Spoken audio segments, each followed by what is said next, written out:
Hello and welcome. I'm Hawra Ali, a student at the Department of English Language and Literature at the University of Bahrain. Welcome to our Advanced Grammar series. In this lesson, we are going to review participle adjectives, compound adjectives, and adjectives as nouns. By the end of this lesson, you will have a clear idea how to use participle adjectives, compound adjectives, and adjectives as nouns. Let's start when you're ready.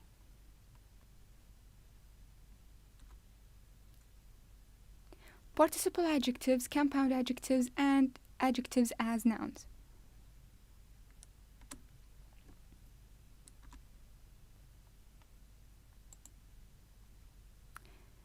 In this lesson, we are going to discuss the uses and the tenses of participle adjectives and compound adjectives and adjectives as nouns as well. Starting with the participle adjectives. First, we will start with the participle adjectives. We have two types of participle adjectives. We have present participle and the past participle.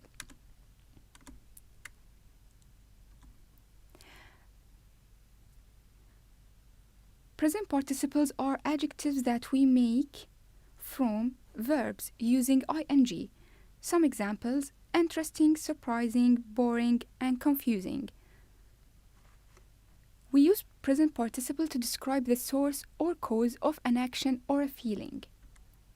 Some examples: it was such a long, boring flight.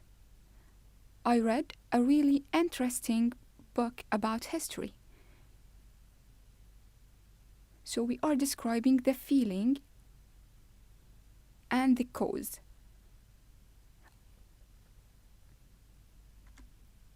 Moving on to the past participle. Past participle to describe the ones affected by the action or feeling.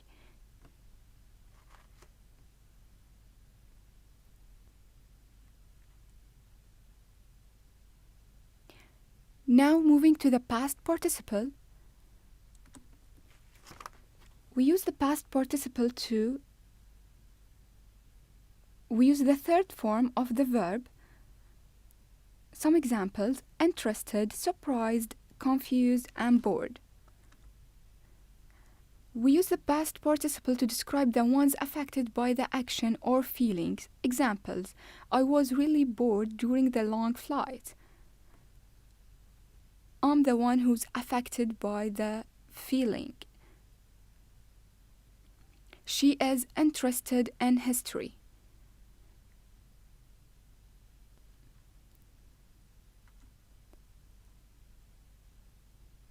We treat living things as the source of feeling only and the ones affected by it.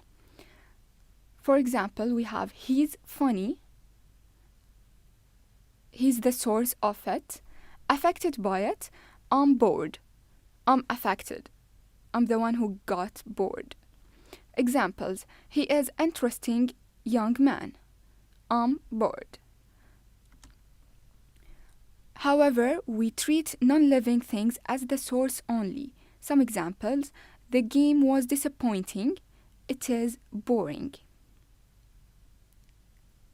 Moving on to the compound adjectives.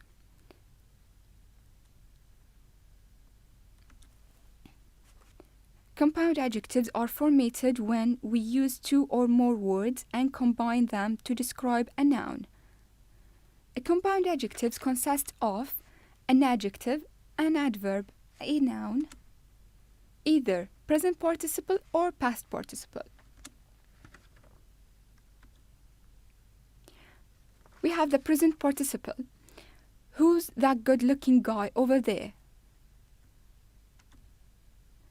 And the past participle: a lot of well-educated people are having trouble finding jobs.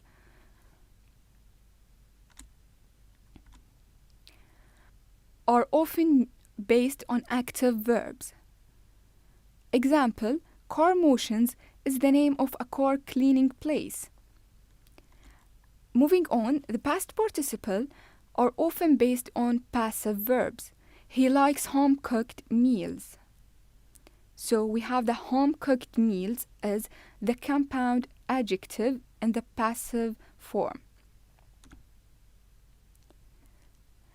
Compound adjectives, a combination of adjectives and verbs. Example, he has a full-time job. My young brother likes fast food restaurants. A full-time job and a fast food. As you can see here, we have the full-time and fast food. It's a combination of an adjective and adverb. A combination of an adjective and a verb. Also, we have a combination of adverbs and adjectives. Example, my older brother is financially independent. The President of the United States is highly respected. We have adverbs and adjective. Financially is the adverb, independent is the adjective. As well, in the second sentence, you can see clearly highly is adverb and respected is the adjective.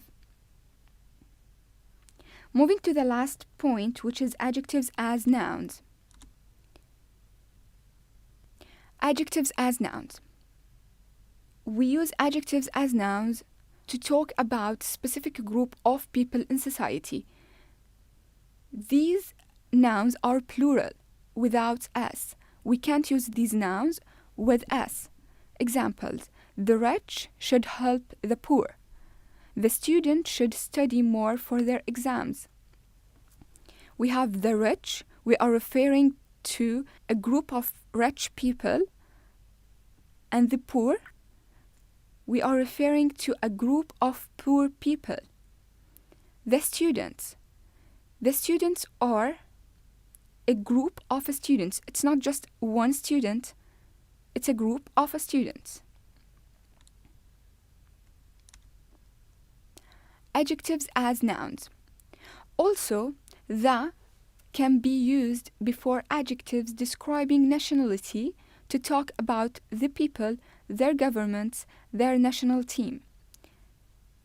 These noun phrases are plural, but we don't add s to words ending in ch, sh, se, and ss.